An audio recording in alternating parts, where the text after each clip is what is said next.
यही समझाऊ भाई उघारा मत थोपला। मेला जैले वाली बात लोग बतावे लगेला। दशहरा का मेला, दशहरा का जब मेला लगी जाला तो लड़की कुल ते तैयारी करेली, कहली कि ये भौजी चलल जा मेला करे। अब भौजाई कुल हम मेला चली हम कहिए कि ये बबुनी का मेला चलल जा, तो कहिए कि ये भैया पैसा दा हो भैया, हे भैया पैसा दा, कहिए कि मेहरारू लौकी कोहरा पर भूत धरावेली मत जो मेला करे, तो कहिए कि भैया उनका भौजियो जाती है, कहीं अच्छा जो मम्मी के लिया लेके कुछ कही ना डहरी में जो यहाँ बुढ़िया चाची की हाँ कहिए कि दादी चला चला जब मेला करे तो देखल जा बुढ़िया दादी कैसे कही हाँ अरे का ये दिमाग था ये हमार समय है मेला कैला तो लोग देखिए तो कहिए कि एक मुँह में एको दांतो थइए ना है, एक मन कैले है चोटहिया जिलेबी खाए के तब तीन के संगे में मेला चलल है, कही कि नहीं बड़ा कुल मेहरारू जाती चला चलल जा मेला करे, तो कहिए कि अच्छा ठीक बा तर चल चला ना बुढ़वा से राय बात ले ली, जइए बुढ़ऊ से राय बात ली है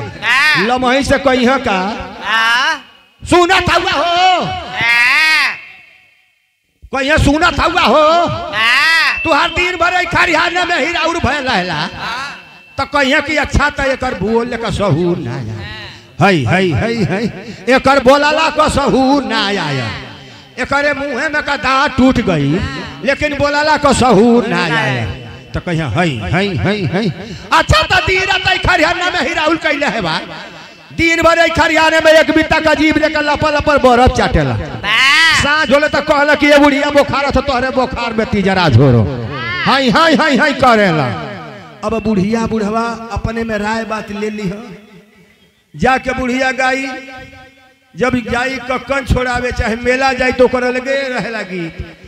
वो गीत गावले कि बोहैया चलो मेलावा में भैया ना भेटाओ गे बोहैया चलो मेलावा में बुढ़िया गावे तो से क्यों का गाओ तो तन डिस्को में गावा तब गावेली सो यार झूलनिया पर गोली मारे बुढ़वा हमारे झूलनिया पर गोली मारो, तो कहेला बुढ़वा कि है आओ तो से तो के पकौड़ी मांगिला तो तोर माथा गरम हो जाला, आ दुल्हनिया पर गोली ना या दुल्हनिया पर हुर्रा मारब तब तो के समझ में है करेली।